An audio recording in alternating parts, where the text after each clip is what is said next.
Well, the theme of today's show is do not trust doctors on TV. I'm James Parker, News Talk 820, 93.3 FM, WBAP. Because for some reason, me, a guy who never went to one class of medical school, has gotten medical predictions far more correct than the nation's leading virologist. Does that make any sense whatsoever? Does it make any sense that if you go back and you rewind the clock 6 years, if you just took me, but it's not about me. There's hundreds of people on Team Red Media who are saying this, a bunch of people in the blogosphere, a bunch of people who are actually doctors who are getting deplatformed and fired all over the place.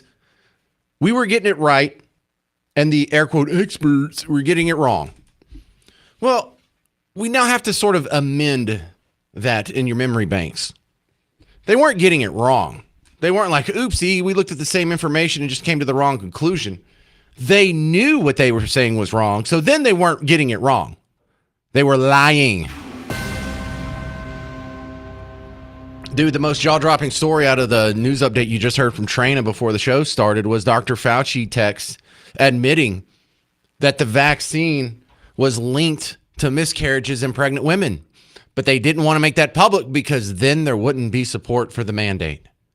Then you wouldn't have the government forcing everyone to take the vaccine, making billions and billions of dollars for the companies that they chose were going to be the chosen ones, the big benefactors. And of course, some of that money is going to get kicked back to them for perpetuity. But how bad does it have to be?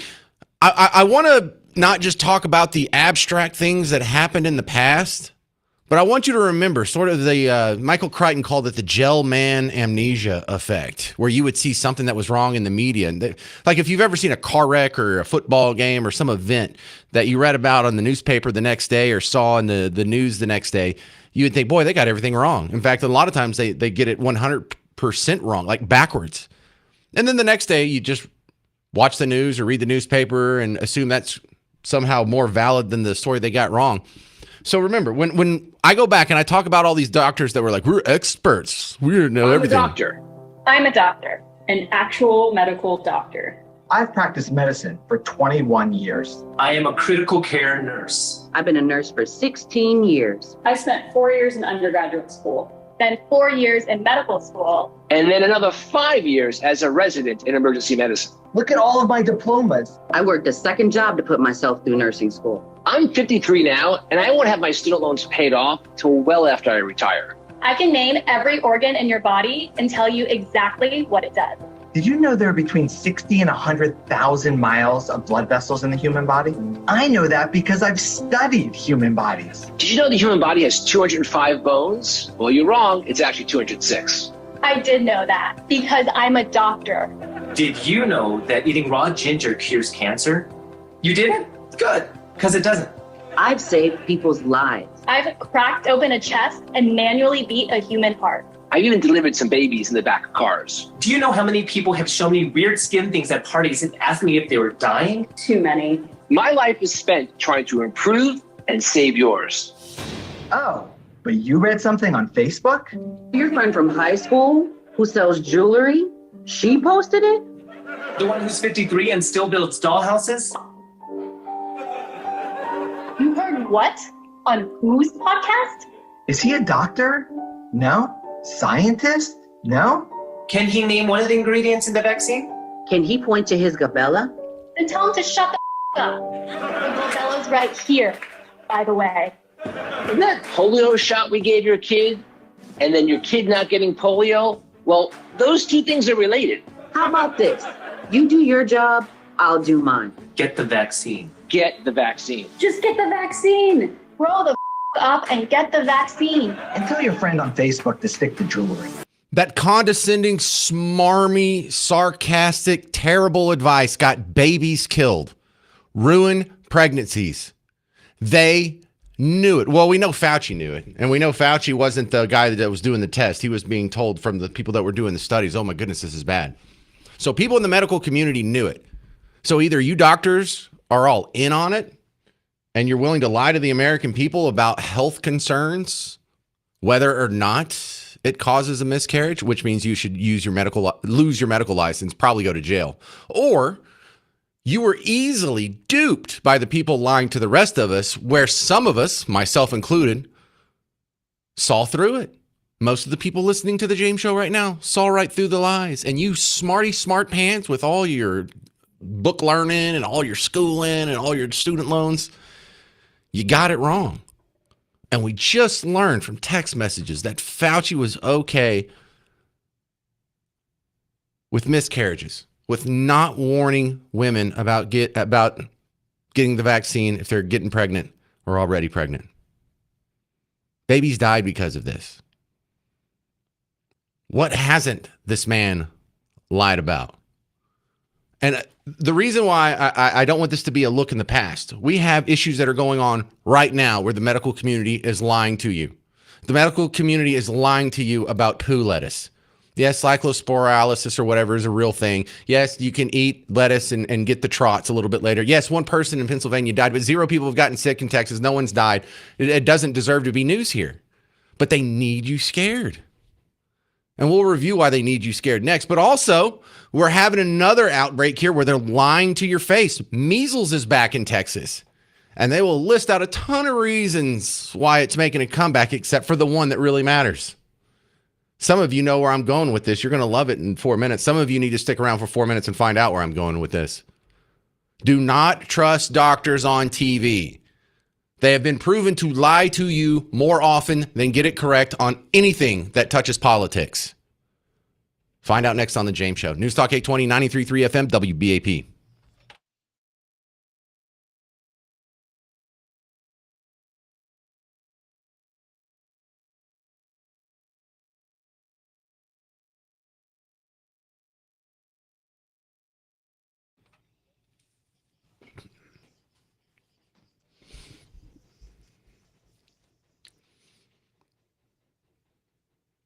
Hey there, homeowners. James Parker here for Blue Ribbon Roofing. Listen, if you have any doubts about your roof, now's a good time to get them fixed. We're pretty sure we're not going to have any rain for the next 7 days. So if there's a crew open, we could get this done in a matter of just a couple days. People are surprised. Go look at the Google reviews for Blue Ribbon Roofing. And a lot of your neighbors in North Texas were shocked that this could happen in just a couple days. Like, I called on one day, inspection the next day, 2 days later, there was a crew from start to finish to clean up.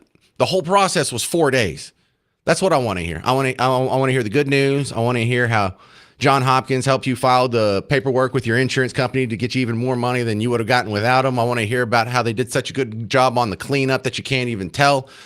I want to see one of those 5-star reviews, and I want it to be you. I love hearing that people had a good experience with Blue Ribbon Roofing after I told you to do it. So if you have any need for a roof inspection, roof repair, anything like that, get the free roof inspection now. Go to blueribbondfw.com.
Can we just take doctors off of TV? I'm James Parker. It's News Talk 820, 93.3 FM, WBAP. The top story we have going on today here, and it just broke this, I don't know, right around lunchtime is when I first saw it, is Senator Ron Johnson. Okay, he tweeted this 1 hour ago. It says, Dr. Fauci was concerned in January of 2021 that the second dose of the COVID shot could be associated with miscarriage. So Senator Ron Johnson and Rand Paul released a whole bunch of texts between Anthony Fauci, Rochelle Walensky, who, when Biden took over, became head of the CDC, and Vivek Murthy, who I don't remember that name. While I've been conducting oversight for years, now that we have the documents in Fauci's government issue phone, my investigation has only just begun. And then there's a screenshot of the text from January 25th, 2021, where he does say that he's concerned about miscarriages from the vaccine. And he uses some stuff I don't know, like cytokines. There's a significant cytokines storm. Whatever. That's his explanation for it. He even goes into depth and understands why that is and where it's coming from. But remember, if they lied to you in the past, they're lying to you now. Don't expect them to lie to you in the future. Expect them to be lying now about health stuff. And I don't mean all things health. You know, Don Nelson passed away, one of the great Mavericks coaches of all time, second winningest coach in NBA history. There's nothing political about that, so they're not going to lie to you. But I want to bring you this story about measles in Texas. Now, measles was something that was eradicated before I was even coherent and paying attention. Around the time I was born, the last natural case of measles was dying off, and we had gotten rid of it through a combination of, better sanitation and medicine, and also the vaccines that got rid of it, if you believe in such things. But measles has made a comeback. Now, you and I know why measles made a comeback, because measles wasn't eradicated in the whole world. Measles was eradicated in America. And there's a lot of third world countries that aren't up to our standards when it comes to eradicating diseases. And when you import 20 million of them in your country over the last 20 years, some of them had measles and brought it back. This might have been exacerbated by some moms who were scared about vaccines. And let's see if it even gets a mention in the report last week. And health news, 4 new cases of measles have been reported from a county just north of Houston. So the total cases continues to climb in our country, with more this year than all of last year. And medical expert Dr. David Winter from Baylor Scott & White joins us now to explain his concerns for the spread. And Dr. Winter, hang on. Remember, I just played you in the last segment a bunch of smarmy doctors who lied to your face and were condescending and were completely wrong about the subject, what they were being condescending and smarmy about. Now, I'm not saying this doctor is going to lie, but I want to ask you, do you think he's going to mention 20 million illegal immigrants coming from third world countries that aren't up to our vaccination standards? Let's talk about, what do these new cases indicate to you? Yeah, I think it's a real shame, Kara, because in the year 2000, measles was declared extinct in this country. Now, since then, vaccination rates have gone down, and in the year 2019, measles has come back, and we see every year it's come back more and more. This is a horrible disease. It's said to be the most contagious virus on the planet. If a child with measles walks to a room of unvaccinated children, 90% of those children will come down with measles, so highly contagious. No, they don't bring it up. They don't bring it up. Even though, let me bring you, we're going to go way back in time here, way back to March of 2026. I know, sarcastic time warp there.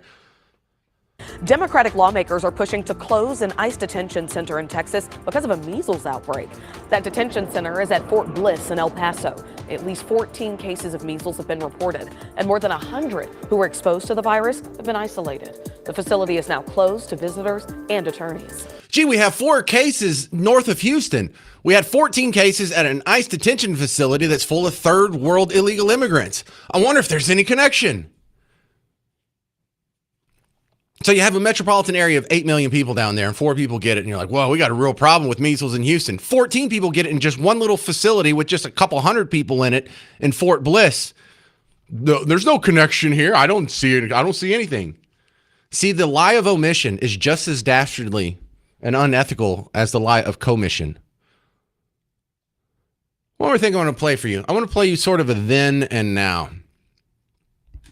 You're going to hear the Brady Bunch. There's going to be the episode where they got the measles. And then I'm going to play you from one of these doctor shows. I forgot what it was, like Chicago, ER, House. I forgot what it was. But I'm just going to show you how in the mainstream media, on a popular primetime show, how it was treated in the 60s or 70s or whenever the Brady Bunch was. And don't at me, people. That's not important. Versus a show from 10 years ago. What are you doing home from school? They sent me home. Measles. That's either measles or a strange case of red freckles. You have got a temperature. They told me 101.1. What's the record? Never mind. Oh, are you sure it's the measles? Well, he certainly got all the symptoms. A slight temperature, a lot of dots, and a great big smile. A great big smile. No school for a few days. Say hello to my dotted son for me. Tell him I'll bring him some comic books and I'll see you later, dear. Okay, honey, bye. Boy, this is the life, isn't it? Yeah. If you have to get sick, you sure can't beat the measles. That's right. No medicine. Inside or out? Like shots, I mean. Don't even mention shots. Yeah. Dad says I should go to school. 7 students confirmed with measles, 4 others possible. How? They had to have been vaccinated. These moms never vaccinated their kids and lied about it. Vaccines are harmful. You are endangering the health of every child in this city. Liv, Noah's turning blue. Call 911. All new SVU next Wednesday at 9, 8 Central. And I'm getting an assist from the timing gods on this one because right now Donald Trump came out to the Oval Office, signed an executive order on the vaccine schedule for kids, and now he's taking questions on it. So on the news break here, I'm going to back up my C-SPAN feed over here. I'll find where the good parts are, and you'll hear them next on the James Show, 800-288-9227. Are you scared of the measles? Isn't that crazy? It went from the Brady Bunch saying, boy, if you have to get sick, you sure can't beat the measles, to the modern times like, oh my God, there's these moms who won't vaccinate their kids and people are dying. Wow. Someone's lying, and I think you know who it is. So why do we listen to these people now? Why does a radio host who has no medical training give you better medical advice than the experts in lab coats with degrees? 800-288-9227. Updates from Trump on this next on News Talk 820, 93.3 FM, WBAP.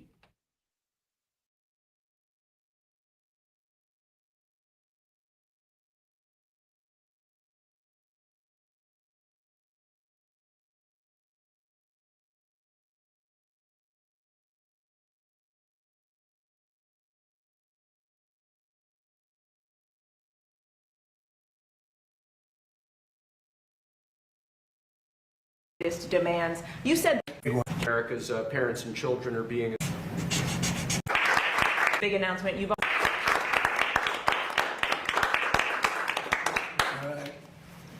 Any questions, please? Mr. President, in addition to this big announcement, you've also been posting about Iran today opposing their latest demands. You said this last round of talks was Iran's last chance before decapitation. So what now? What You'll comes find next? out. You'll find out. Are you still, are massive escalation, is that still on the table? Well, we have that, certainly that ability if we want to do that. Yeah, you'll find out. You said you're low-keying it with them, I that you're think so. semi-negotiating. What exactly does that mean? Well, they asked for reparations, you might say, or they asked for money for the damage that we've done. I said, that's a good idea. Well, we're going to ask for money for the damage they've done over a 50-year period.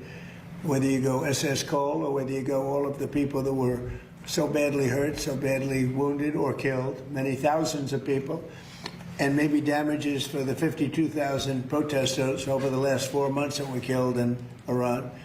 We think their family should get damages for killing their person or their child or mother, father that were protesting. It's at least, it was 52,000 a month and a half ago. So now what is it? So if there's damages to be paid, I think Iran should pay those damages. Mr.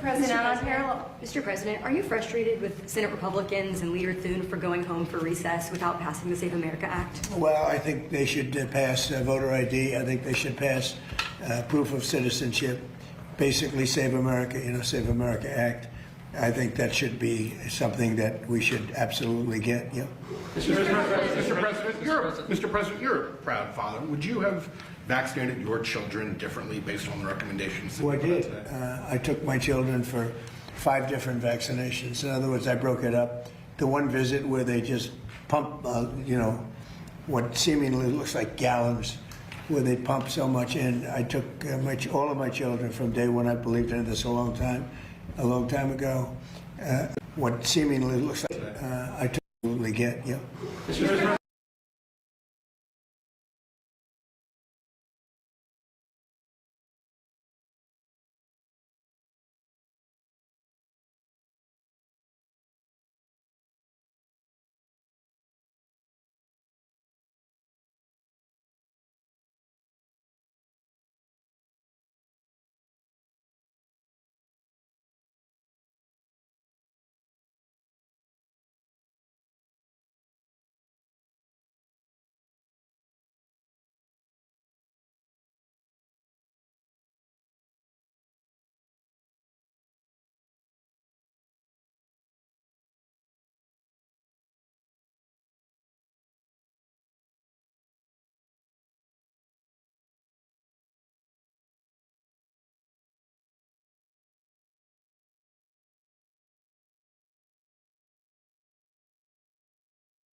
Well, I was just talking about sketchy vaccines, and then Donald Trump shows up talking about sketchy vaccines. I'm James Parker. Welcome to the James Show, News Talk 820, 93.3 FM, WBAP. So he comes out and he signs an executive order about the vaccine schedule for children, and I'm sure he's recommending something shorter than that.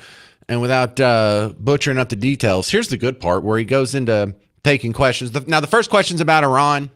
And the lady asks, you said you're going to decapitate them. This is their last chance. What does that mean? Gave a pretty long answer there that didn't have anything that would excite you. The second question was about the vaccine situation. And he tells his story. He shares what he went through when he had kids. And it was time for them to get vaccines. And I think all of us, or most of us, have that story.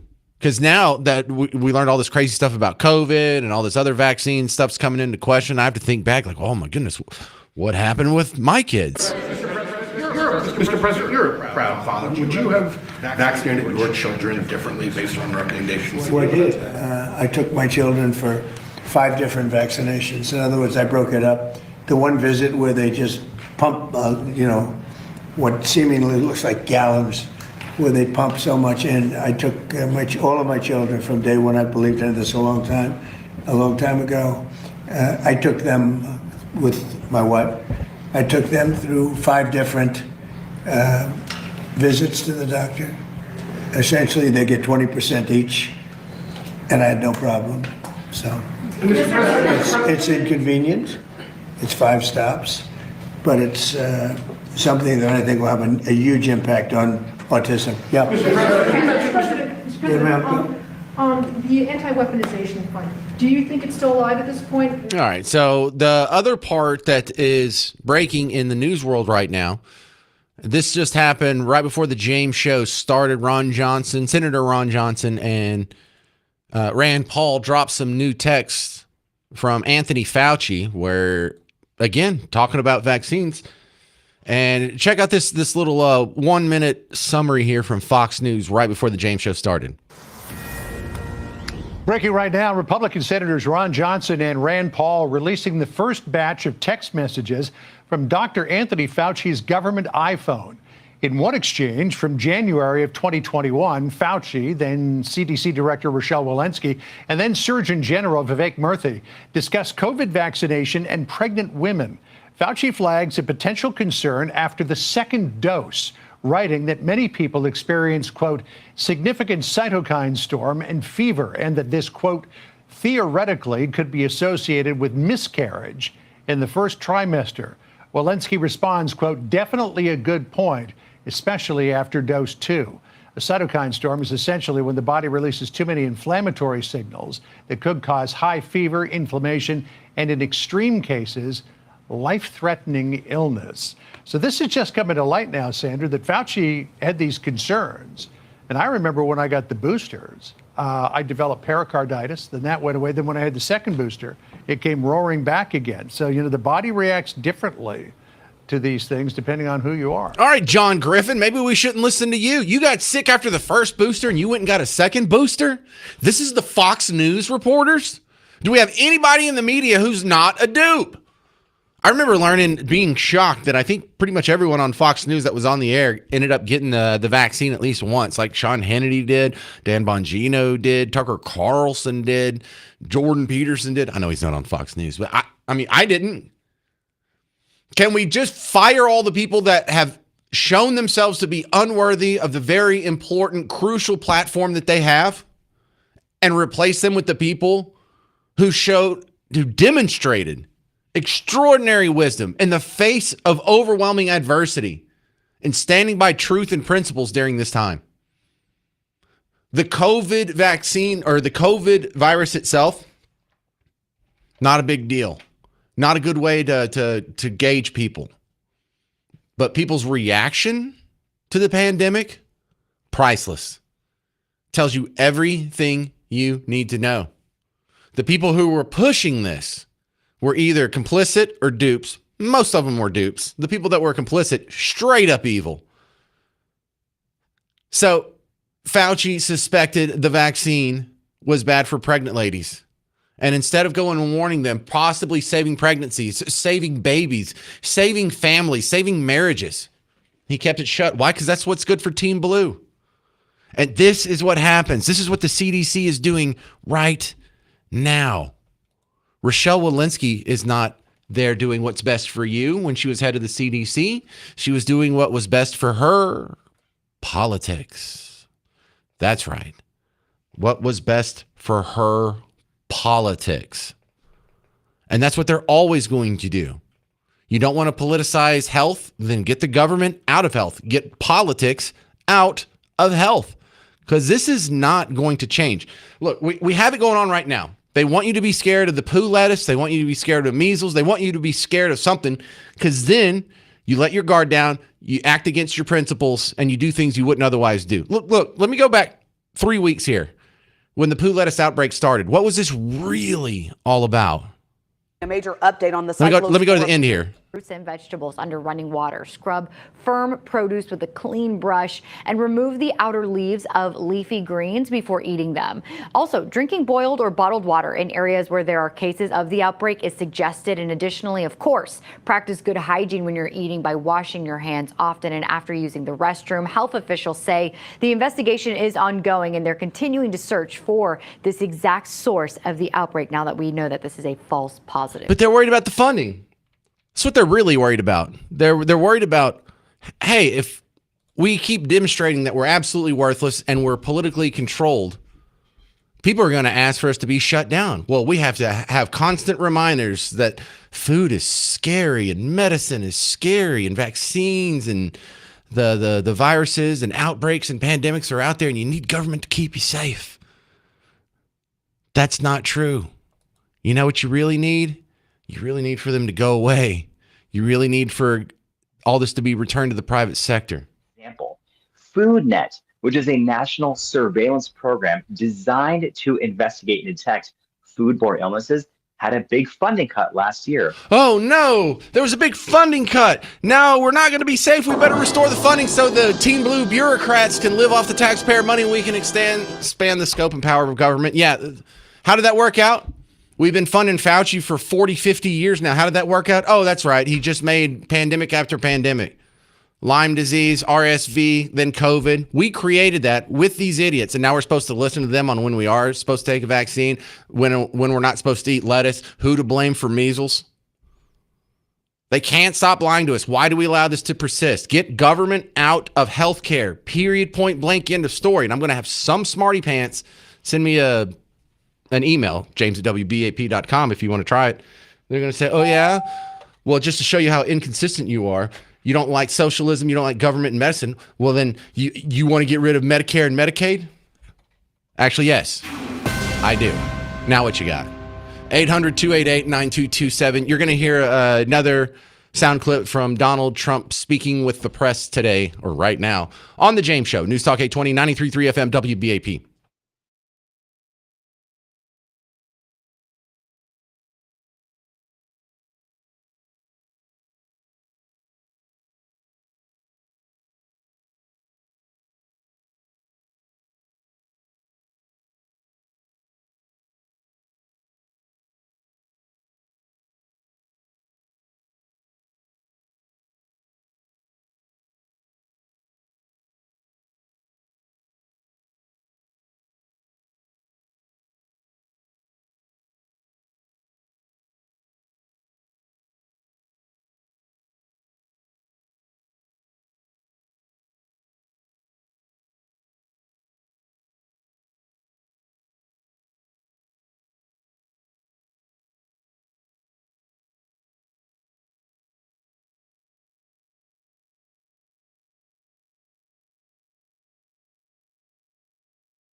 Well, vaccines are the hot headline today. I'm James Parker, News Talk 820, 93.3 FM, WBAP. Now, here locally, you're supposed to be scared of a measles outbreak in Texas. There's 4 people with measles now confirmed north of Houston in active cases. We had the measles outbreak last year in the Panhandle. Remember that with like the Amish Mennonites or whatever it was? And then we also had an outbreak earlier this year back in March at an ICE detention facility outside Fort Bliss, which is adjacent to El Paso. There was 14 there. But we also learned within an hour before the James Show started that some newly released text messages from Anthony Fauci during the coronavirus pandemic showed that he was aware of miscarriage risk from the vaccine and didn't tell the outside world. Didn't care if your baby died. The important thing was what? Getting that damn vaccine mandated. And without the mandate, how are we going to fire all the Team Red people who stand on their principles? You know, if you wanted to find a way to really kneecap, if you were a tyrant and you wanted to find a way to kneecap all of the upstanding, independent, non-robotic automaton sheep out there, this is how you would do it. Come up with something unconstitutional, force it down everyone's throat, and punish the people who don't comply. It's a tyrant's dream. So Donald Trump, right as the James Show was starting, came to the Oval Office, signed an executive order relaxing the childhood vaccine schedule, and then taking questions afterwards. Here's another one. I thought this was a good question from some reporter. I don't even know who this guy is. Mr. President, why does the establishment media so often seem to be against even asking questions about vaccines? It's amazing. When you come up with a recommendation for a vaccine, it could be the medical groups, the pharmaceutical groups, I don't know, but it is amazing. There's nothing that we lose with this. If the worst thing that would happen would be nothing happens. We're not going to lose anything. At the same time, we could gain tremendous, we could save hundreds of thousands of lives, millions of lives. And I wish we could have done it a long time ago. You know, we got stopped by court. We had a court, I guess, in Massachusetts that stopped us very early on. I believed in this for a long time, so now we're getting it done. And I think you're going to see potentially tremendous results. Yeah, Dan? Mr. President, a topic on manufacturing, if I may. The Bureau of Labor. So that's where we're at just now with Donald Trump talking to the press in the Oval Office. Joe in Grapevine. You're on News Talk 820, 93.3 FM, WBAP. Hey, Joe. Hey, James. Honor and a privilege, and I sincerely mean that. Outstanding. You come out firing today, buddy. All I say is they stay locked, cocked, and ready to rock, fire for effect, expend all remaining, show no mercy, take no prisoners, brother. Semper Fi. James, let me just say this to you. What set all this we're talking about in motion? It was the pandemic, correct? What qualified as a pandemic? It had to be at least 3%. We found out now from the senators that it was actually 1%, around 1%. Less than 1%, yeah. If it hadn't have been that much, James, a lot of this stuff wouldn't have been considered a pandemic. They cooked the books. I remember on this and other stations, doctors, nurses, people were calling in saying that if someone dies of a car accident, a motorcycle accident, their head is severed off. They are suicide, murder. If they have any trace of COVID, they said they're listing it as a death of COVID, not actually what they died of.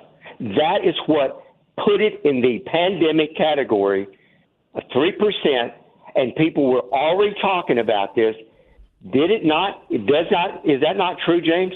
Maybe I'm wrong. It's worse than that, because to be a pandemic, it has to be at least 3% case fatality rate, and it was less than 1 for COVID. There also has to be no good treatments for it. You know, if someone gets it and they get ivermectin or hydroxychloroquine and most of them recover, then it's not considered a pandemic either, because there's therapeutics. You know, you don't have to shut everything down. If you get sick, just go get treated for it. So that was the second lie on that. Now, the other lies that came from the vaccine, where they lied about its efficacy, they lied about whether or not you would die, go to the hospital, be contagious, get it, show symptoms, be hospitalized, all that.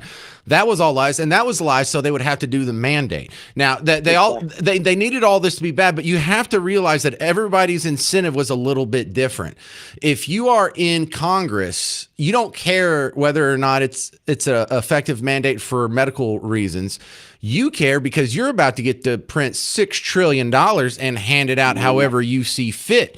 And so the people who are spending the money are always going to lean toward whatever policy allows them to spend more money. So a lot of these people had just straight up financial incentives, but it was all medical lies in order to get there. Like the pharmaceuticals. We're making big money. Yeah. Okay. Look, allow me a little duality on this, because this comes up every once in a while, and I don't want people to think that I'm a shill for the corporations here. But for the medical companies that didn't get in on the vaccine sweepstakes, they got to pick and choose. They chose 3 companies. If you were in those companies, you made billions. If you weren't one of those companies, you got squashed. I almost can't blame the companies for playing ball, because it was like, well, we can either make billions of dollars on this fraudulent product, or we can go out of business and be destroyed. Good point. You're doing a great job, James. Keep firing, baby. Yeah, thank you very much. And see, that's what happens. This is the thing. Like, we all understand when we watch The Sopranos or Goodfellas or mobster movies that, how many of them are in the sanitation business. Yeah, they got the garbage trucks. Well, why is the garbage truck industry so often related to, adjacent to corruption? Well, because in many major metropolitan areas, that becomes a government function. So you don't get customers if you're a garbage company by picking them up on time, or, being clean or efficient or cheap. You get it by what? Bribing enough people in city council to vote you the contract. So you've created an inherently corrupt system. And if you're not a corrupt garbage company, you're going to go out of business. So the only way for you to stay in business in a major metropolitan area as a garbage company is to become corrupt and become one of the bribers. So I don't even know if I blame corrupt garbage companies. They either have to play ball and bribe people to get their contracts or not. And there is no winner there that isn't corrupt. That is not how it works in a small town. Like where I live in Bug Tussle, there's like 3 different trash companies that you could choose from to come pick up your trash. And we have different colored trash bins on our road, depending on which company you have. And if one company's not doing a good job, you fire them, you hire another company. And the market still works out there. And it's cheaper and it's nicer. It's great. It's great. Just capitalism is better than socialism, even when it comes to garbage, especially when it comes to your medical care. All right, coming up next on the James Show, a lot of shootings, a lot of violence over the weekend, kind of a shocking amount, and a lot of it here in Dallas. I'll tell you the ugly parts that they don't want to tell you next on the James Show. News Talk 820, 93.3 FM, WBAP.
Who's afraid of a big bad data center? I'm James Parker, News Talk 820, 93.3 FM, WBAP. I know a lot of people are rolling their eyes because we talk about this a lot, but this is huge.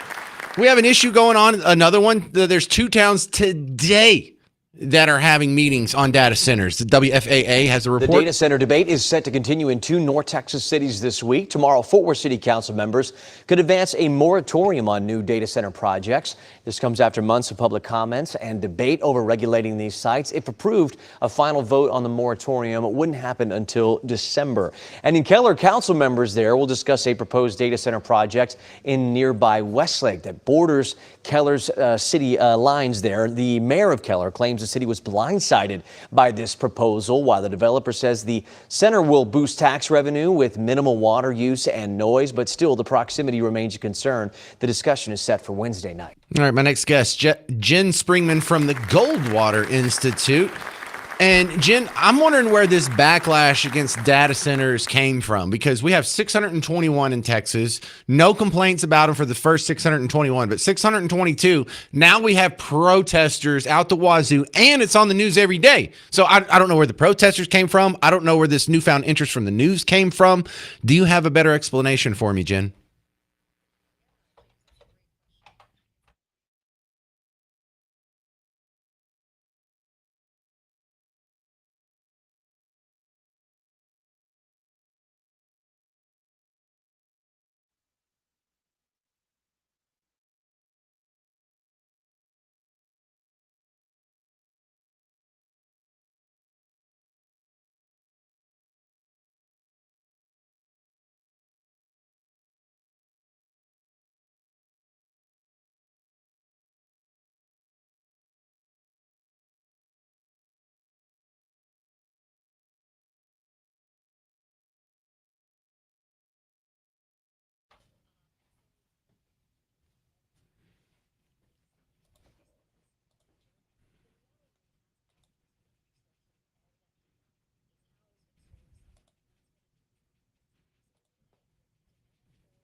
Well, it's been super effective in riling people up, because there's a lot of people who are listening to WBAP who are on Team Red. They would even consider themselves Republicans or even MAGA. And they're echoing the same policy positions as Bernie Sanders and AOC. And even when I point that out, they're still hesitant to question their worldview.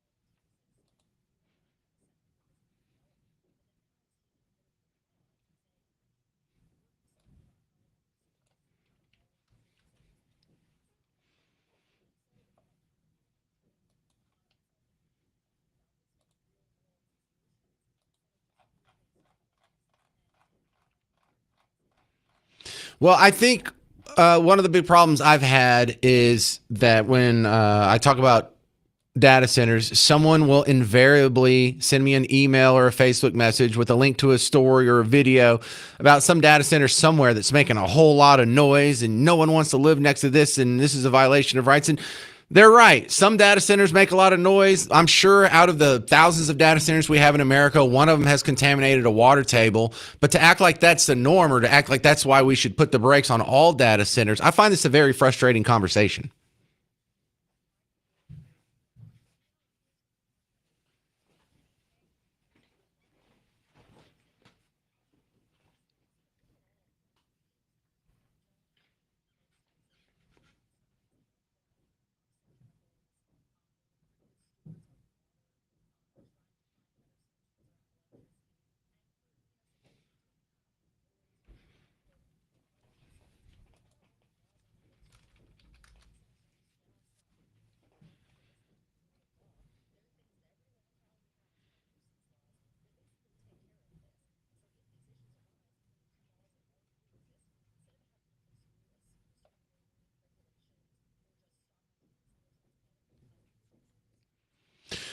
Well, it's nice for your first visit on the show. A lot of people give me hell about data centers, so I appreciate the positive support there. Jen Springman from Goldwater Institute. How do we find more of your work online?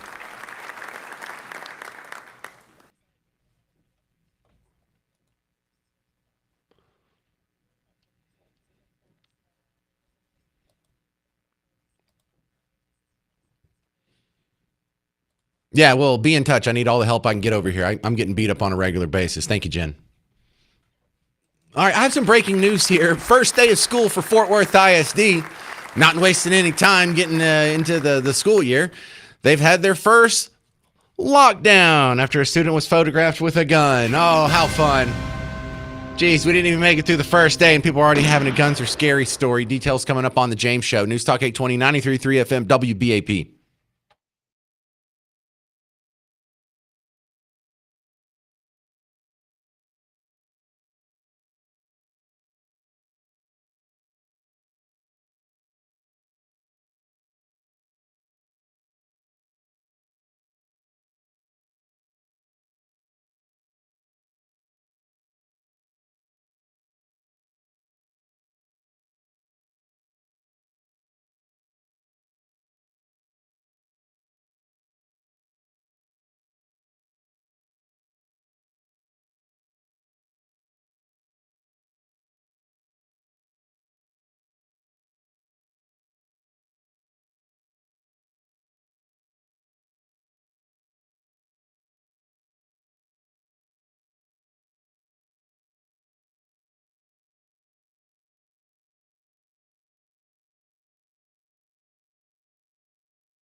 Congratulations. First day of the school year, first lockdown of the school year. I'm James Parker. This is The James Show.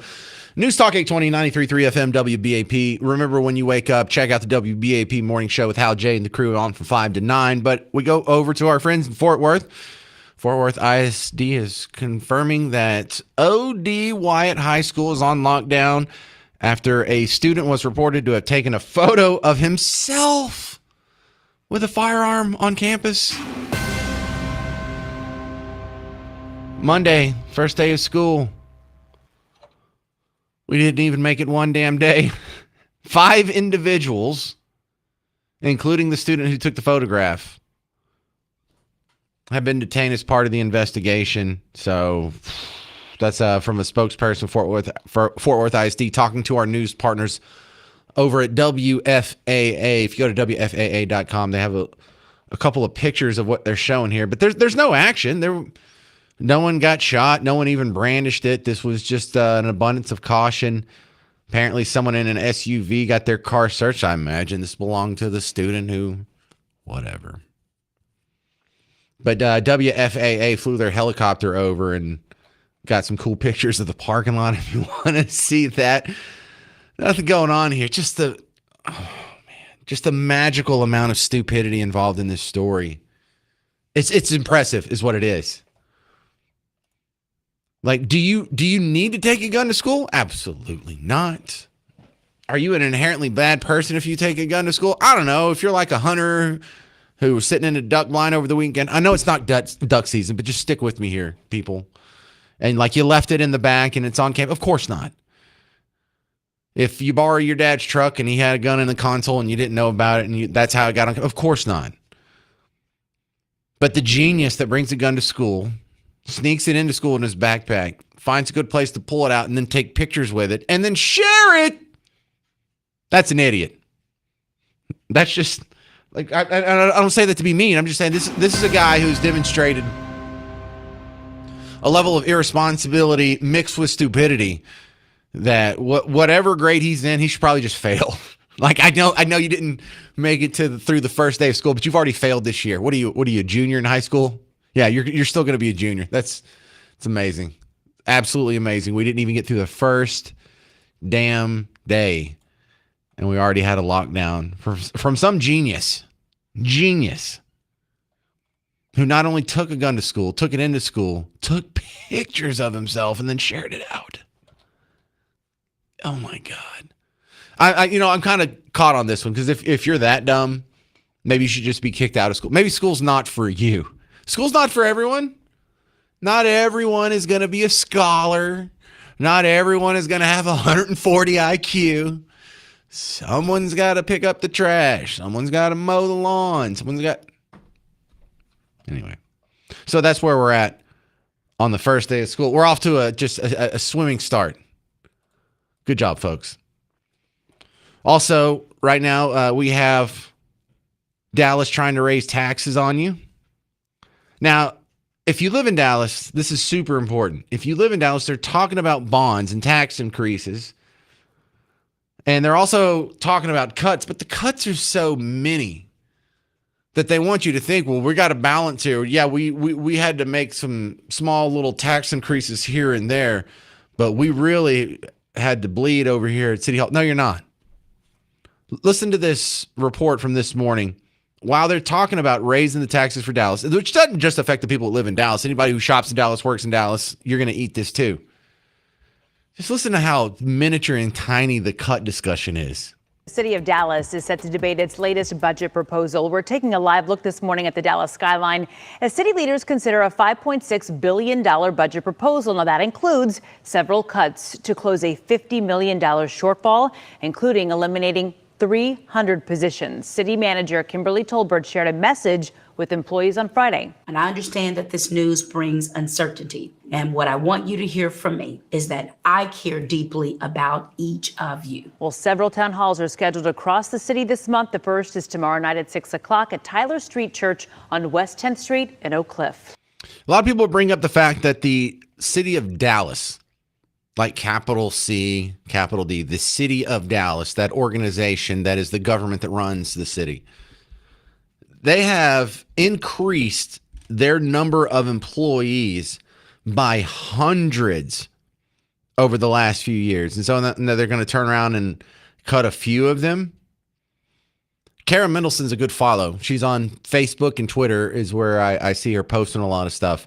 And she is maybe the only person on the city council that is legit about making city government smaller, about questioning, do we really need all of these new employees? Do we need hundreds of new employees over the last 6 years? Because the size of the city hasn't grown significantly. The geography of the city hasn't grown significantly. The number of services that we're providing hasn't. So why have the number of employees increased so significantly just over the last, 6 to 10 years? There's not a good answer for that. It's sort of a rhetorical question. But absolutely, there's a bunch of people they could cut out of just employees.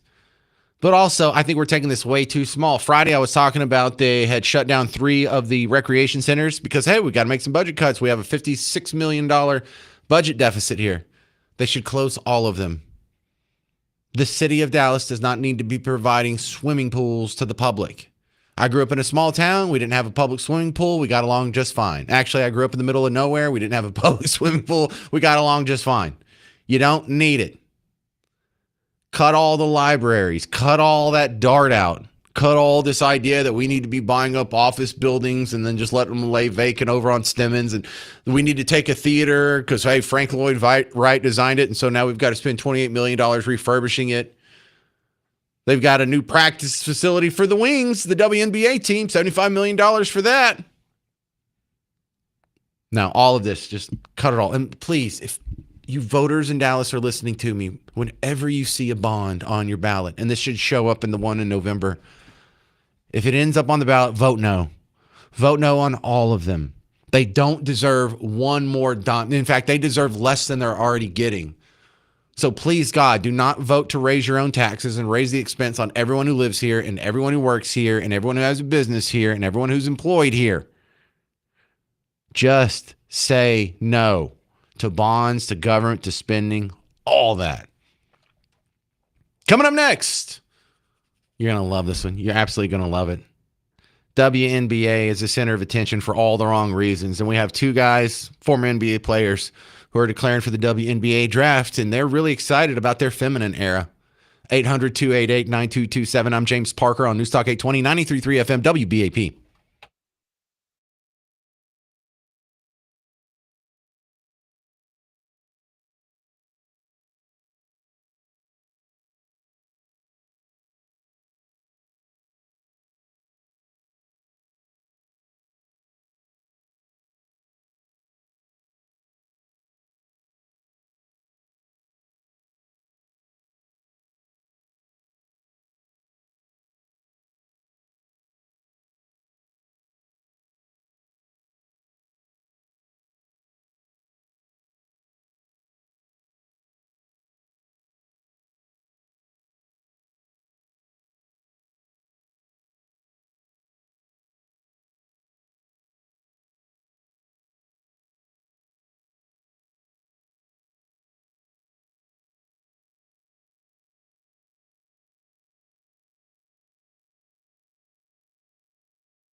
Well, the WNBA's talent pool is expanding. I'm James Parker. You're listening to The James Show, News Talk 820, 93.3 FM, WBAP.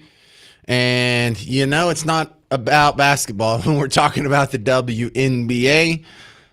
A couple of NBA retirees have announced that they intend to be part of the 2027 draft class of the WNBA. Enes Kanter has been getting most of the attention. The other guy that announced over the weekend, Royce White, he says, look, man, he didn't realize until just recently that he's a trans woman, but he's enjoying his feminine era. You know, right now I'm just having a blast in my feminine era. I never thought that I was a woman.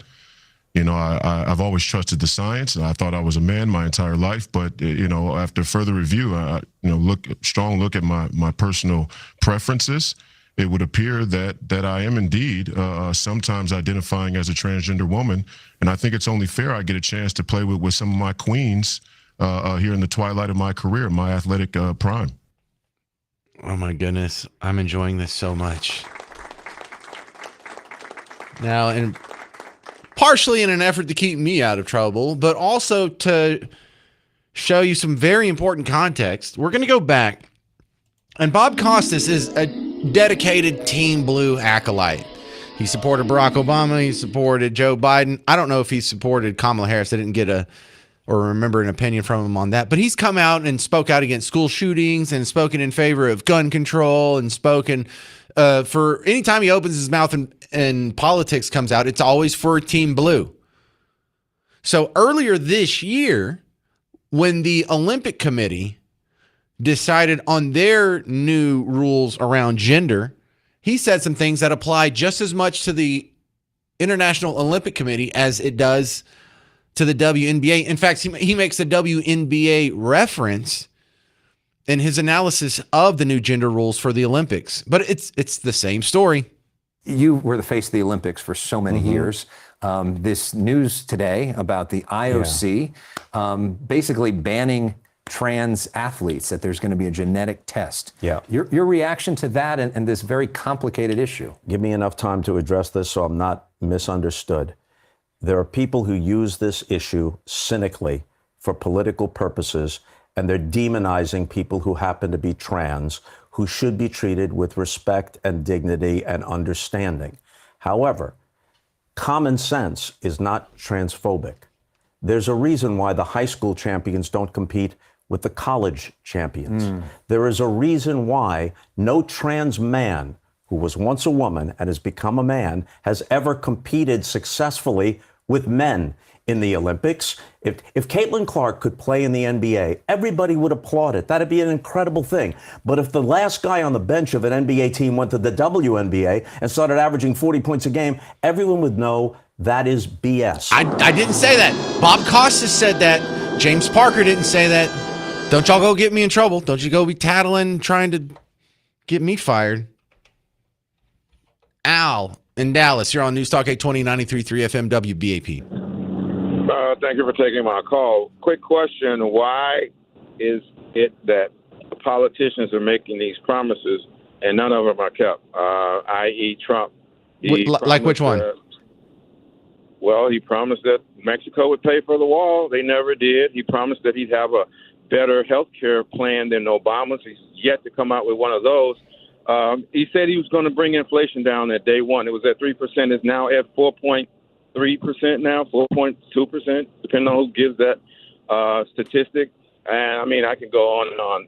Gas prices over $1.40 higher than it was when he took office. Well, no, it's about where it was when he took office. But listen, I love this line of questioning here, because this is something that applies almost equally to both parties.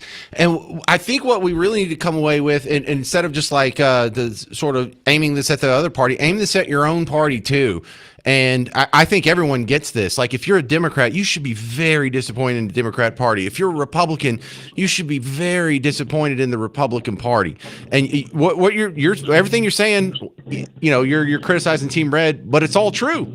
It's all true. We should all be very I am. The economy is much worse than it's ever been. No, come on now. Hang on. You don't have to be hyperbolic. You're making some good points. Don't lose it because you're being hyperbolic. Is the economy worse than the Great Depression?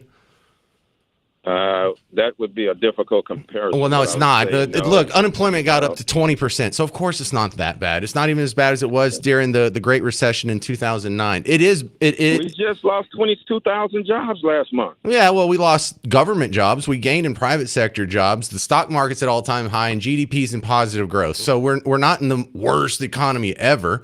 There is the rest of your criticisms were legit. Don't make up stuff that's not true. When I'm giving you credit, just stick with that. No, I'm not making up anything. As a matter of fact, I would like to make this point. Sure. We voted bipartisan. When I was in college, we voted bipartisan. Whatever politician made enough promises to help our university out and the city, we voted for them, whether they were Republican or Democrat. And here's the thing I'd like to point out. This demonization is destroying the country as a whole. We're fighting each other when we should be. When I look at the cities in China, how their economy is booming, it's not because they're fighting each other. It's because they're working together to build their infrastructure, to build their education system. Every system is firing on all cylinders, and we're fighting against each other, and we're knocking down policies because we're trying to stay in control. When I say we, I'm talking about the politicians. I know. There's a lot of duplicity in your phone call here, though. What do you mean? Well, you just bemoan the fact that we're so partisan and we're always attacking each other, but you started with the first 2 minutes of your call very partisan and attacking half the country for being hypocrites. I'm only listing facts. So my point stands. And China's economy is not some roaring lion of success. They still have 400 million people who live in grinding poverty. 800-288-9227. Coming up next, we'll talk. We'll steer it back into this WNBA situation because there's a lot of people on Team Blue who aren't on board with the official narrative, and this is going to be real interesting to see how this plays out because you damn sure know they're not going to let Inez Kanter and Royce White into the WNBA. That's next, coming up on the James Show. News Talk 820, 93.3 FM, WBAP.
Yeah.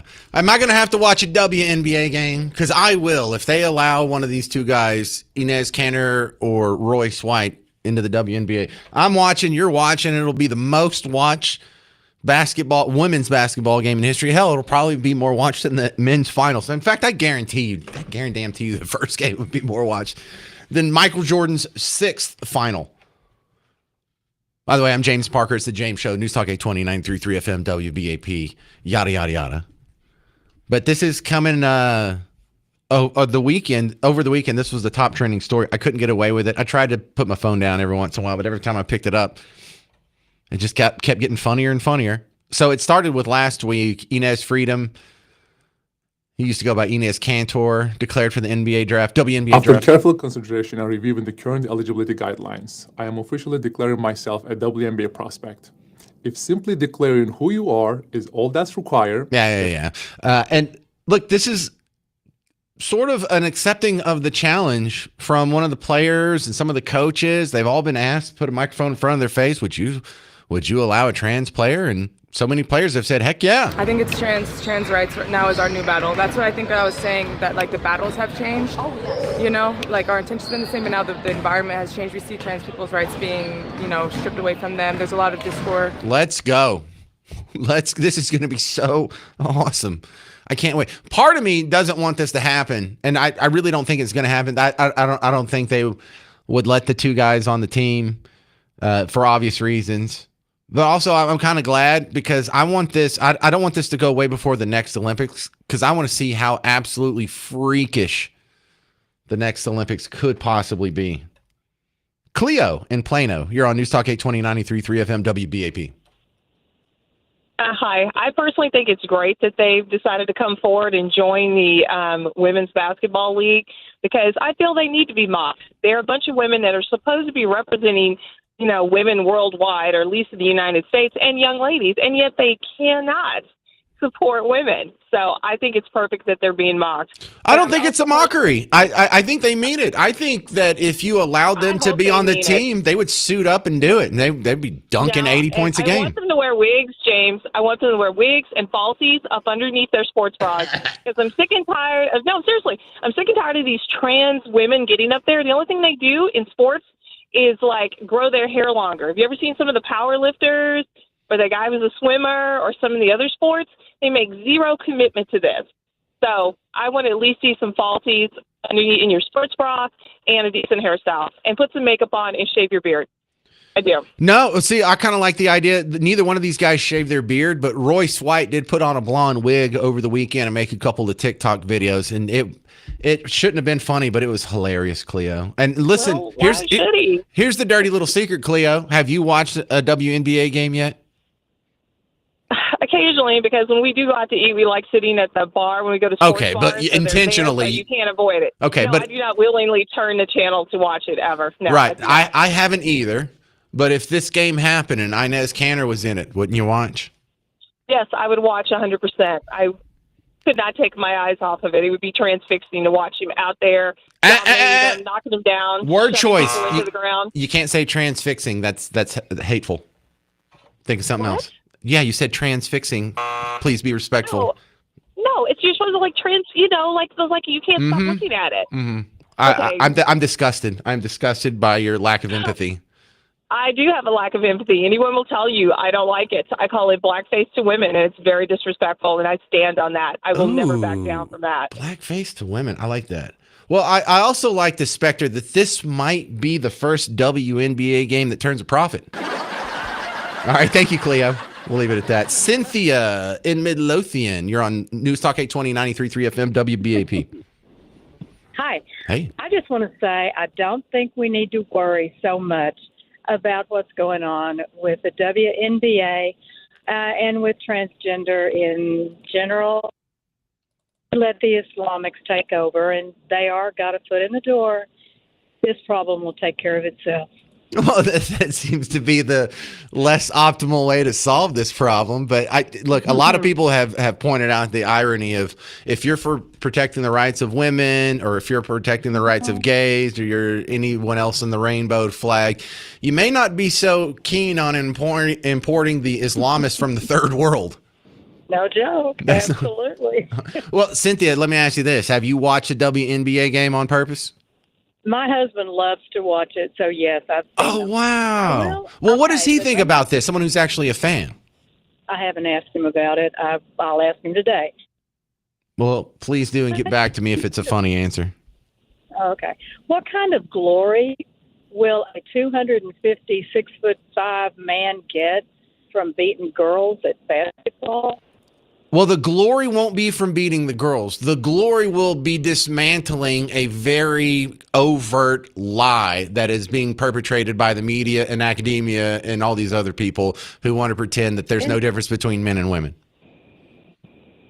Okay. Oh, that's all I got. There's no glory in beating women, but it will be fun to listen to the announcers, and it will be fun for talk radio purposes, Cynthia. Thank you very much. That's Cynthia in Midlothian. All right, Zach Bryan is coming to AT&T Stadium August 22nd. Special guest Ryan Bingham and the Texas Gentlemen. Get tickets at zachbryan.com, or you can listen to the WBAP Morning Show this week. Find out if you can win a pair of tickets from us. All right, only got 1 minute. We'll squeeze this in. But Jessica only got 1 minute, so make it quick. Hey, James, I was just curious. Have you seen the videos of Brittany Griner in swim trunks? Oh, I know exactly what you're talking about, where she's not wearing a shirt. They might let these guys in. All right, for those of you who haven't seen it, Jessica in Lone Oak is bringing up a video that went viral at least a year ago where Brittany Griner is swimming. She's wearing swim trunks. It looks like she borrowed them from me. She's not wearing a shirt, and it looks just like a dude. It doesn't look like, well, she's kind of flat. No, it looks like a dude. It looks like me, is what it looks like. And her voice is kind of like mine, too. She speaks in bass. She sounds like Trace Adkins when she talks. Yeah, that's a dude. Well, it's not a dude. It's just like, this is what happens to anybody that gets to be 6'8" tall. I don't know. Maybe it's a dude. I don't know. Maybe we should take her to karaoke and get her to sing Long Black Train from Josh Turner and see how that pans out. Some of you are country fans are laughing. Some of you just laugh anyway, because that was a solid punchline. All right, coming up next on the James Show, more polls have come out saying Tallarico is beating Paxton in the Senate race. Do you buy it? I'm James Parker. It's News Talk 820, 93.3 FM, WBAP.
Don't believe the polls. I'm James Parker, News Talk 820, 93.3 FM, WBAP. And this time I'm talking about Tallarico. You know, so much in the news cycle. Turns out you look back in 6 months, you look back in 5 years, for sure. You can tell that it was almost all a lie. You probably don't remember just off the top of your head, but let me remind you, for all of 2017, 2018, and 2019, for those 3 years, the top story was a fake story. The story that was reported the most, got the most amount of airtime and column inches, was Trump-Russia collusion to steal the 2016 election, and that turned out to be all false. For 2020, the top story was COVID. Almost all of that turned out to be false. Of course, there was a real virus, coronavirus, but the whole part that it was a pandemic, false, didn't meet the case fatality rate. The fact that the thing's called a vaccine, it's not a vaccine. The social distancing, lie. Mask, lie. Lockdown, lie. The idea that hydroxychloroquine and ivermectin were bad, lie. Now, what are they lying about? Polls. You've seen the polls be wrong. In fact, that was one of the factors in the misinformation of 2017, 2018, and 2019 is the Trump-Russia collusion. A lot of people on Team Blue were expecting a Hillary victory. The polls were telling them that Hillary's winning. In fact, Hillary's running away with it. And so you can understand the cognitive dissonance in their head, why they'd be very emotional and upset and confused the day after when we found out that Trump won. Well, something that can't be right. I've been told for the last year that Hillary's running away with it, that nobody likes Trump. He's just a dum-dum. And everybody can see it and everybody hates him. I know it, you know it, everybody knows, believe me. And so if that's what your steady intake is of information over a whole year and then it turns out to be wrong, it's easier to believe that, well, something sketchy must happen with the election. There's no way the polls can be wrong. Well, the polls were wrong. The polls have a terrible pattern of being wrong, if and only if it helps Team Blue. And so now, is this what we're facing here again? Because when you look at the betting markets, when you look at Kalshi, when you look at Polymarket, Ken Paxton is going to win this thing. You look at the polls, there's now been 4 in a row that have come out saying James Tallarico is winning. Here's what you're going to love. I got this report from WFAA this morning where they were talking to one of their political analysts, and this guy is all over it. He's not buying it for 5 seconds. A trend clearly developing right now in the race for U.S. Senate. Democrat James Tallarico now ahead in a 4th poll. This one out on Friday from Texas A&M showing Tallarico with 47% support, Paxton at 43% support. This sampling size not as big as the others, but it does match the 3 most recent surveys, all showing Tallarico ahead of Republican Ken Paxton. Now, this is notable. It's still early, but it is notable because no other Texas Democrat in 30 years has been in this position. Republican Congressman Craig Goldman, a Paxton supporter, is on Inside Texas Politics with us this week. What concerns you most about Republican prospects in this state in November? Because Tallarico has led the last 3 polls that have come out. These are respected polls. Yeah, These are respected polls, though. Jason, you've been in long enough to know polls don't matter. But if you were on the receiving end of these polls, you'd be telling me, hey, listen, we're ahead in all the polls. When a Democrat wins statewide in this state, then I'll buy you a beer. It's still Paxton's race to lose? It's absolutely. Paxton, well, it's not his to lose. Paxton will win. How close do you expect it to be? Well, look, I mean, the Cruz-Beto race was, what? 3 points? 3 points last time, so, but it doesn't matter. A win's a win, and I fully expect Ken Paxton to beat James Tallarico on the issues alone. And I feel the same way about this as I do about the WNBA situation. Not too upset about it. It will fix itself. This is not an argument you can lose. And if the polls don't fix themselves, we will start ignoring the polls and only paying attention to Polymarket and Kalshi and the betting markets. If they're going to be more right than the polls anyway, they're about to put themselves out of business if they don't quit lying to us. So either way, you're going to win that argument. Now, the next story I have here, boy, this sounds like I'm making it up. This sounds like conspiracy theory territory. And I promise you, it's not. You've seen the Coke cans that have your name on it. Hey, I want to share a Coke with Randy, or I want to share a Coke with Amy, or I want to share a Coke with James or John or everybody but Garrett. I don't think there's a Garrett in there. But they have a Coke store where you can go in and on a kiosk personalize your can. Get your own custom can. So if you have some funky name with some funky spelling, you can get one made just for you, or you can get it made as a gift, or you can put a message on there. It could say, James loves Miss Parker. Hi, Miss Parker. But check this out. Some guy was trying to make a specialized Coke can and found out where the boundaries are. So at the Coke store, you can personalize a message. You can put Allah loves you. He's typing in Allah loves you. And he erases that, put in Buddha loves you. It shows up on the can.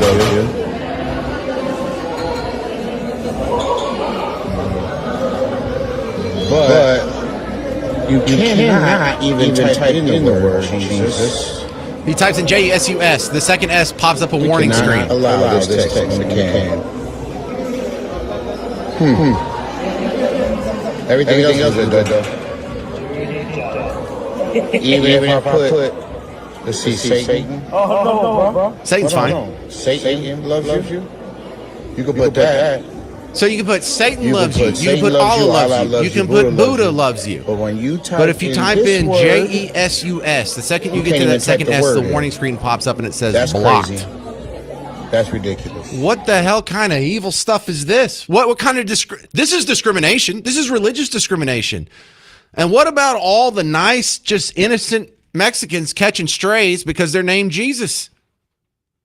What if I know Mexicans named Jesus? I can't send them a Coke can because it overlaps with my religion.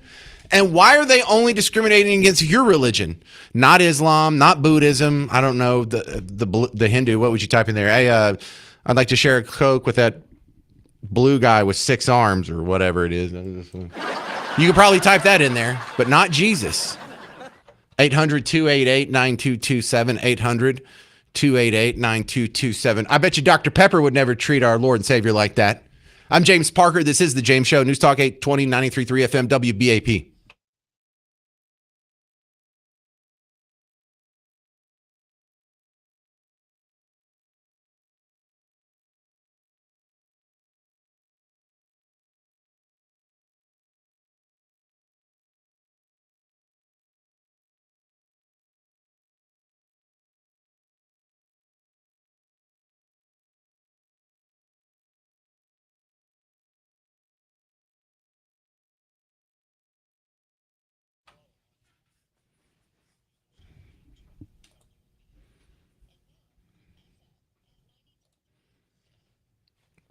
Hey, homeowners, James Parker here for Rhino Shield. When it's time to pretty up your house, get Rhino Shield, especially if you're about to sell it, if you're thinking about selling it, because Rhino Shield will make your house look great now. And if you try and sell it next year or 5 years or 10 years or whenever you do, it's still going to look just as good as it does now. It doesn't crack or peel or flake or fade like paint does. Plus, it will add to the value of your home because it adds a 6.9 R factor. It blocks UV sun rays. It's better about not deteriorating whatever sensitive materials are behind the coating. Like sometimes paint can rot out your mortar on the wrong type of bricks or whatever the heck goes on. Rhino Shield doesn't have any of those problems. It looks great, won't change the surface texture, and comes with a 25-year transferable warranty. So if you want to beautify your house, you can't go wrong with Rhino Shield because that's what we do now. You don't paint your house, you coat your home. Go to rhinoshielddfw.com.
Hey there, welcome back to the James Show, News Talk 820, 93.3 FM, WBAP. I am your host, James Parker. Remember the WBAP morning show when you wake up from 5 to 9. Also remember the 2 dates, September 9th and 10th. Donald Trump is coming to town for the Republican midterm convention that's happening at the American Airlines Center, right where I'm at right now. Not in this room, actually. He's not going to be speaking here. He'll be at the next door.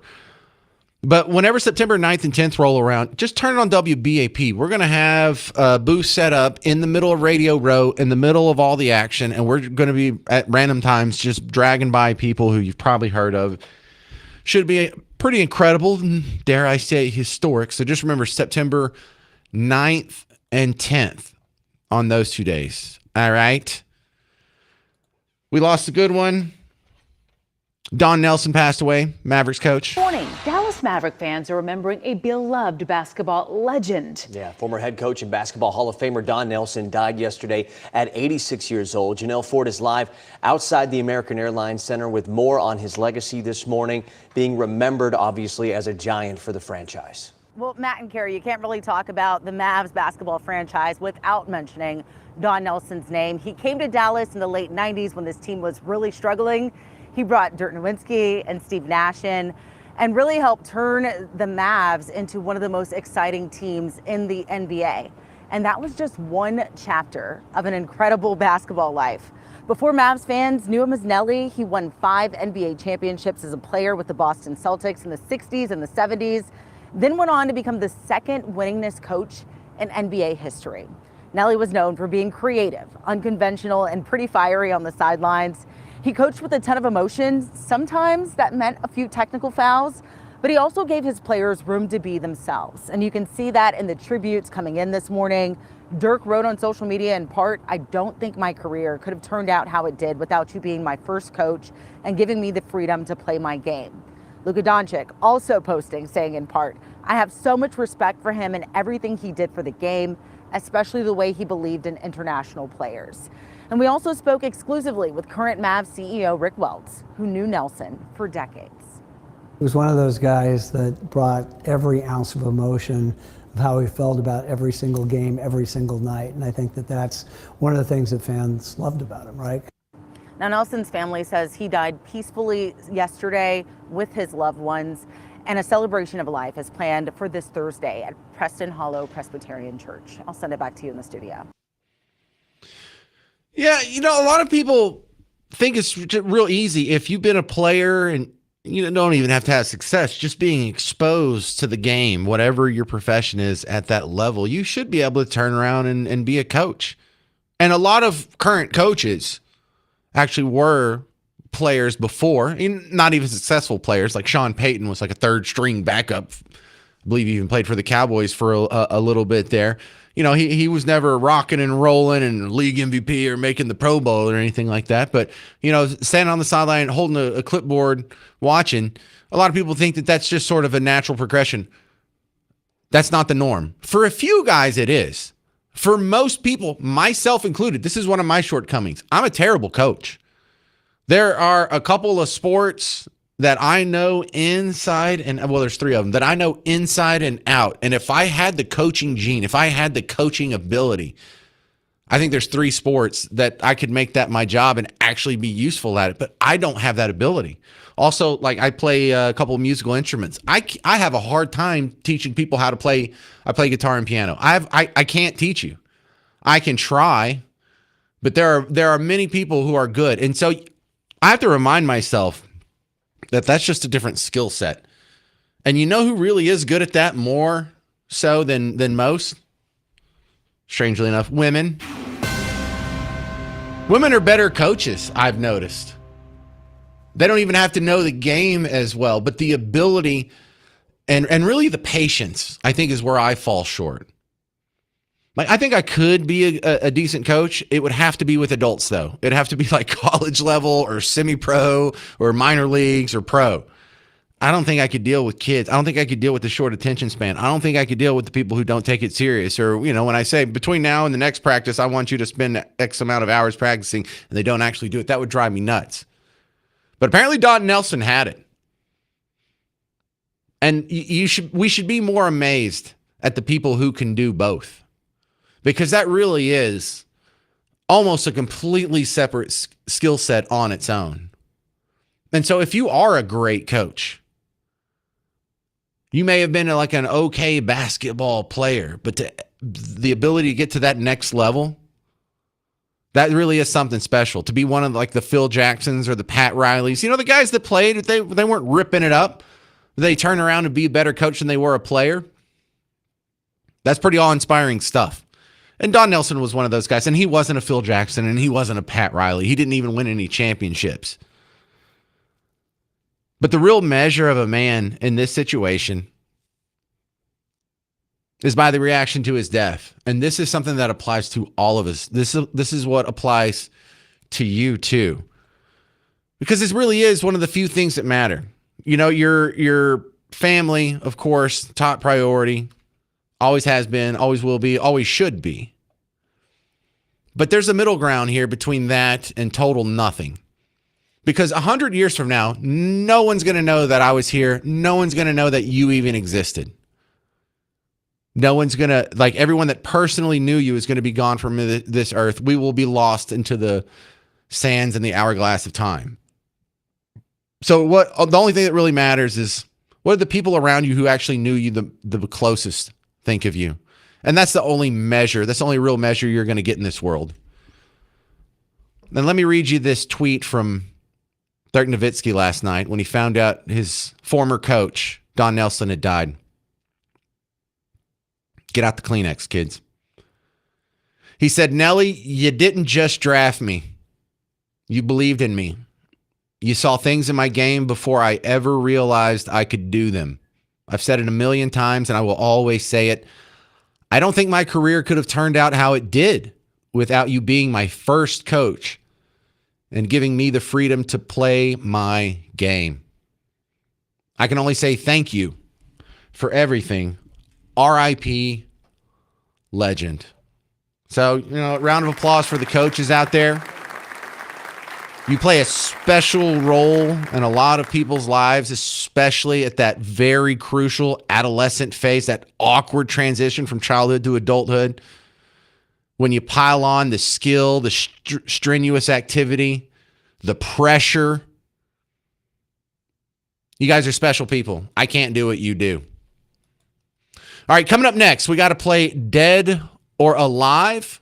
2 tickets to see Train. They'll be at Dos Equis Pavilion this Saturday. So if you want to take your wife, you might want to go ahead and call in right now, 800-288-9227. Dead or Alive is next on The James Show. News Talk 820, 93.3 FM, WBAP. Hey there, fellow Texans. Are you in pain right now? Is there a nagging injury that's holding you back? In fact, one of the things that really changed for me when I did the QC Kinetics treatment is I had modified my workout routine around my pain. I've had some back issues, so I just hadn't done squats in a long time. In fact, I even stopped doing the leg press machine. I did QC Kinetics. I'm back on the leg press machine now. My butt is looking fantastic. You could bounce a quarter off of it. So if pain has been interfering with your routine, interfering with your life, interfering and giving you any kind of degradation of quality of life, you know what? QC Kinetics might be able to solve that for you. Give them a call. Find out. It doesn't cost anything to know. 972-972-8610. Call QC Kinetics at 972-972-8610.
Hey there, welcome to the James Show, News Talk 820, 93.3 FM, WBAP. You are just in time for Dead or Alive on the James Show. If you want to win some train tickets, call in right now. In fact, no one's called in thus far, so phone lines are completely open.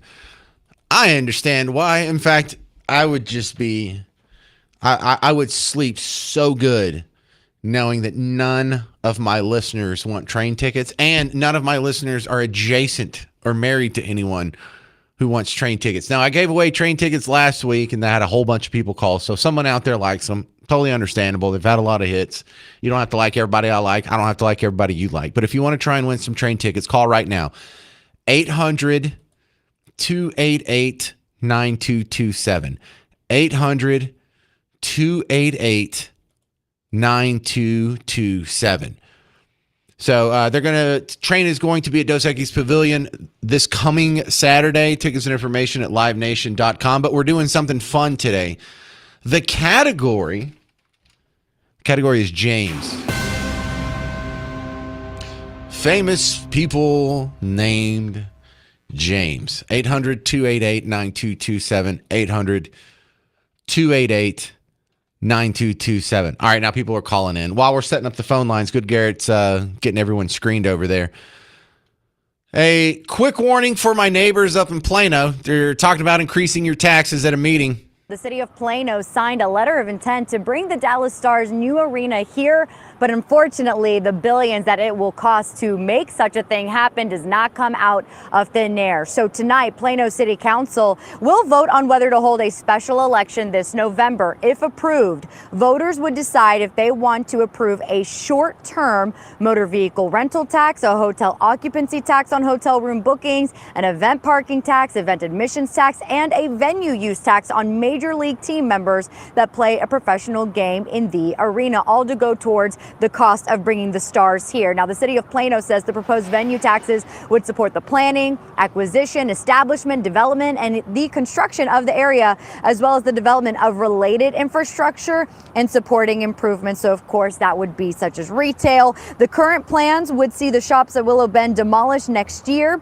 with a new complex in place by 2031. If Plano City Council opts to have a special election, it will take place on November 3rd. That date might sound familiar to you. It is the same day as the midterms, where voters will also decide on new federal, state, and local leaders. Ooh, Plano leaders are sneaky.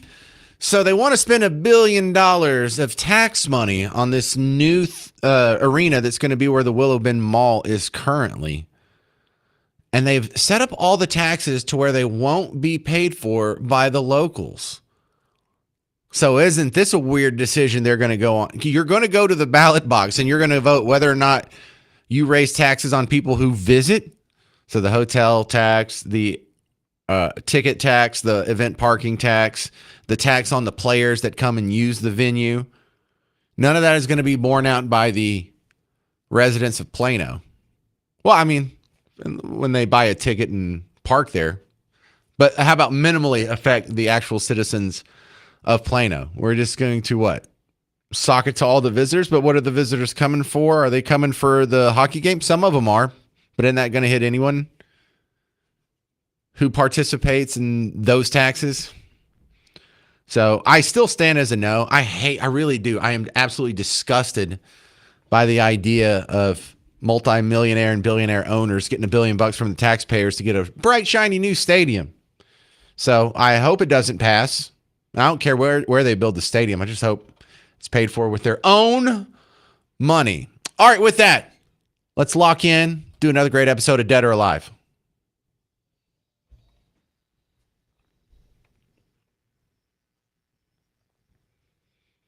Thank you, Mr. Jovi. Welcome to Dead or Alive. I'm going to give you 10 people named James. You have to tell me if they're dead or alive. We're playing for 2 tickets to see Train coming to Dos Equis Pavilion this Saturday. Tickets and information at livenation.com. We start with Kelly in Cleburne. Are you ready? Yeah, I'm on. All right, Kelly. We'll start with an easy one here. James Dean, dead or alive? Dead. Yeah, died before I was born. James Earl Jones. He was Darth Vader and a few other things. Dead or alive? He's dead. Died in 2024. James Gandolfini. He was the main guy in The Sopranos. Dead or alive? Dead. Died in 2013. James Avery. He played Uncle Phil on The Fresh Prince of Bel-Air. Dead or alive? Alive. Nope, he's dead. All right. There you go. Good try there, Kelly and Cleburne. Try again. We'll talk to you soon. This is Peter in Fort Worth. You ready for Dead or Alive? Yes, I am. All right, our next one is the Godfather of Soul, James Brown. Oh, he's dead. Yeah, he's dead. James Doohan. I know. He was Scotty in Star Trek, the engineer. Is he dead or alive? He's dead. Yeah, beam me down, Scotty. Yep. James Horner. He's a film composer who did Titanic and Avatar and a bunch of James Cameron stuff. Dead or alive? Oh, I'll say dead. You're right. He's dead. Okay. The other James Brown, he goes by Jim Brown, greatest football player of all time. Dead or alive? He passed away too. He's dead. James Vanderbeek from Dawson's Creek. Dawson. Is he dead or alive? Oh, he's dead. He died prematurely. Yeah, he just died earlier this year. And finally, James Caan, best known for Godfather and being Buddy's dad in Elf. Is he dead or alive? He's dead too. All right, Peter in Fort Worth. You have won 2 tickets to see Train coming to Dos Equis Pavilion this Saturday. Tickets information at livenation.com. Did you notice that every single person in that list was dead? Dead, yes. Yeah. All right. Peter, are you a Train fan, or is this like for your wife or, I don't know, husband? I'm not going to judge. No, I just wanted to call, say hi, and then they said, "Do you want to be on the Dead or Alive?" I said, "Sure." I love your this segment too. All right. Well, take the tickets. Have fun. For the rest of you, livenation.com. You other people on hold, go to livenation.com and get your tickets that way. All right. I'm James Parker. It's The James Show. News Talk 820, 93.3 FM, WBAP.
Hey, I got some sound bites from AOC that kind of paint an interesting picture. I'm James Parker. It's the James Show, News Talk 820, 93.3 FM, WBAP. Remember the WBAP morning show when you wake up, Hal J and the crew from 5 to 9 until Matt Locke takes over. Let me start with AOC on the Sunday talk shows. And as someone who is a Democrat socialist, and probably the most famous Democrat socialist out there, AOC has been asked to explain for her fellow Democrat Socialists of America, who, if you go through their social media history and some of their past speeches, have said some pretty fringy things out there, fringy and cringy. And now this is a neat trick. They get to go out and they get to say, oh, yeah, I know I said I was against Thanksgiving, but I don't mean that. I know I said I want to abolish the Senate, but I don't mean that. I know I said defund police, but I didn't mean like take their money away. That's just what I used to think. I've totally progressed and changed since then, and I'm on to the next thing, so I can't be held accountable for what I said 7 months ago. Don't be ridiculous. Now, you are responsible for what white Democrats did to black people in the 1860s. However, these people aren't responsible for what they said in January. So it's a fun game to play. But she tries to draw a new boundary, like delineate a new frontier here, where that's not what we believe now. We're in the next generation of woke. That was woke part 1. We're in woke part 2. And boy, that first iteration of woke, wasn't that crazy, guys? These races ultimately are local, and all politics are local. My understanding is that that Francesca Hong has made clear her present stances to her electorate. Yeah, she's moved away from a lot of that. Right, she's moved away from it. And I have a local city councilman that has this saying, woke one was crazy. Okay, that's and I think that what's important is that we have to assess what Was it? I mean, did the movement go too Hang on, let me pause it. Wasn't that crazy? Wasn't that funny when we said we wanted to get rid of cops? When we said we didn't want ICE anymore? When we said we want open borders and we hate Christians? Well, white people are evil. Isn't that crazy? You can't just laugh that off like that wasn't your position. And you realize what's going on here. They really did believe all that stuff. They just know it's not going to play well at the ballot box. And there's a bunch of stupid people who will vote Team Blue for whatever reason you give them, as long as you're not a Republican. They've been convinced that Republicans are racist, sexist, evil, bigot, homophobe, probably vampire Nazis. And so as long as you don't say anything too crazy, like, let's get rid of all prisons, then you're going to have these people's vote. So they have to back off of this here as we're actually getting close to Election Day. We didn't mean all that. With some of those positions, I mean, you briefly supported the idea of defunding the police. Well, I think that during this time and especially during COVID, there was a huge opening of the Overton window. We were shut down. Mm-hmm. There was some of the highest unemployment rates that we have seen because of those shutdowns. Yeah. And I think that the doors were really open in trying to entertain any and every policy that was going to get us to a better place. And I actually think that the discussions that were had in that time were quite fruitful. I think that when we talk about crime today, it's fundamentally different than the way that we talked about crime in bringing crime down, right? Mm-hmm. And I think that we all share in the goals of having as low a crime rate as possible. I think that— No, we don't. During lockdown, of course, rhetoric in that time is not rhetoric that we would use today. And I'm grateful that these candidates have the opportunity to present who they are to their electorate and what they're campaigning on. And boy, wasn't that a flaming bag of dog poo? No, actually, my principles were consistent before COVID, during COVID, and after COVID. Well, the conversation we had around reducing the crime rate changed significantly. We don't talk about it in the same way. I do. I didn't change my principles. I didn't put the Constitution into a shredder because of a disease that had less than a 1% case fatality rate. Hell, even if it did have the 3.4% that was the lie, the narrative, I still wouldn't have jettisoned your constitutional rights. In fact, if it was a 100% case fatality rate, I still wouldn't have jettisoned your individual rights under the Constitution. In fact, there's no emergency exception in the Constitution. And notice how she didn't exactly say that she didn't believe that then. She did believe that then. She didn't necessarily say that she doesn't believe that now. But AOC got a lot more attention for these next couple of sound bites here. In fact, I might just have time to play one. If not for the breaking Fauci news at the beginning of the story that took up a whole bunch of time, I was going to do the whole last hour of the show on this, and I'm probably starting the show with this tomorrow. But one of the great discussions that was being had over the weekend, AOC, who's in her late 30s, has announced that she is freezing some of her eggs.